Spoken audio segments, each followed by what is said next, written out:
last application that we're going to look at in this course for radians is dealing with the velocity. So there's actually two different kinds of velocities that we can be talking about when we're dealing with things that are circular. One of those things that we can talk about is the linear speed.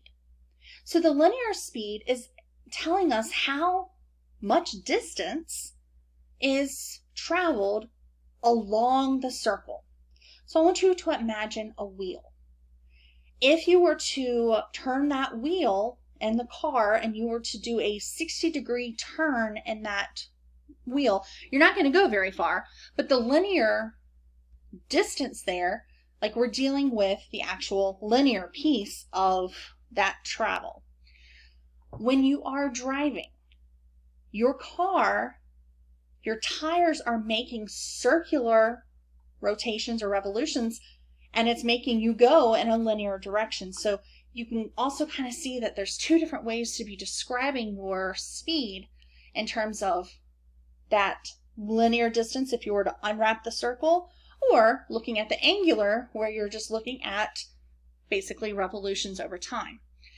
So if we want to find the linear velocity of something, okay, another thing you can think about is, it's probably been forever since you've been on one of these, but in playgrounds, if you remember that little wheel and you and your friends could turn it and jump on and you'd be spinning around in circles, if you're on the outside of that wheel, you're going to be traveling a lot faster than you would be if you were in the middle of that circle. And, you know, it's small enough you probably wouldn't really be able to discern it. But on that outside, you're still making one revolution, but you're having to go a lot further to do that revolution. So that's why somebody on the outside of a circle would be traveling a lot faster than somebody on the inside of the circle in terms of linear speed. Now, angular speed, you're both completing a revolution in the same amount of time. So it's kind of a weird thing to think about between linear speed and angular speed, but it is an important distinction to be able to make. In example 5, we're looking at an object moving in a circular path, and the radius of that path is 10 centimeters, and we know the angular velocity. Basically, we know how many radians per second that we're traveling in. If it's radians per minute, radians per hour, that's fine too. We just have to have radians per unit time. If we want to find the linear velocity, the velocity is simply going to be that angular velocity in radians per time times the radius. Here, 3.80 times 10, we get 38, and our units are going to be centimeters per second. So we get centimeters from the radius unit, and we get the time from our angular velocity unit. Example 6, I had to change a little bit from your textbook because the textbook was written a little while ago, but math doesn't really change very much. However, some of the applications do. And I realized that most of you who are younger than I am are not going to remember floppy drives or floppy disks. Those of you who are at least 30 might remember these, or just kind of depending on the age of the computer that you had when you were growing up. But we literally had these little pieces of plastic, and I'm talking about the ones that were actually floppy. They were thin and you could, actually move them around. The way that these worked is you had this plastic, but inside the plastic was this little sheet of flexible plastic, and it was magnetically coated, and it would actually spin really, really fast in your computer, and that's how your computer would be able to read and write data on that floppy drive.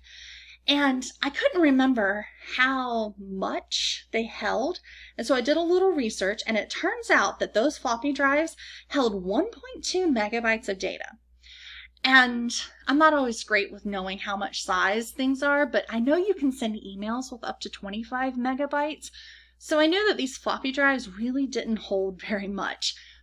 To put this in perspective, the typical song file, the typical MP3, is 3.5 megabytes. So it would take 2 floppy drives just to have one song. Okay? It was pretty rough back then. Now I have a whole terabyte of storage on my computer, plus an extra terabyte of storage on my external drive. So I can essentially store almost 2 million of these floppy drives on my computer these days. We've come a long way in the last 30 years or so. But anyway, a little background. It's fun to think about what is now ancient technology. But what's important here is we've got the diameter of this floppy disk, of the circle there. So that half of it would be the radius. And we have the angular velocity of 360 revolutions per minute.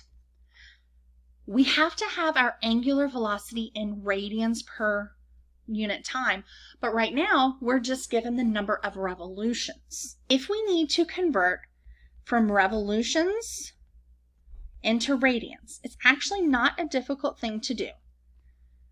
Each revolution going around the circle is 2 pi radians. We already talked about that the one circle is 2 pi radians. So you simply would take your 360 revolutions and multiply by 2 pi. So that tells us that we have 720 pi radians per minute here. So this little device was traveling, it was speeding around pretty quickly. Our solid, or I guess I have a solid state drive now, but some of the hard disks still use some of this rotating technology, but I think it goes much faster. But what we need for this problem is going from revolutions to radians by multiplying by 2 pi, and then we can get the linear velocity. We take that 720 pi and we multiply it by the radius, 2.625, and we get an answer of 5,940 inches per minute. I was going to make an example of a cassette tape here, but I realize that that is just as ancient as this example. But if you were to think about, if you were spinning this thing and it was like actually tape, you would need 5,940 inches of tape each minute for this thing. So anyway, old example, but this is how you would use revolutions in order to find linear speeds.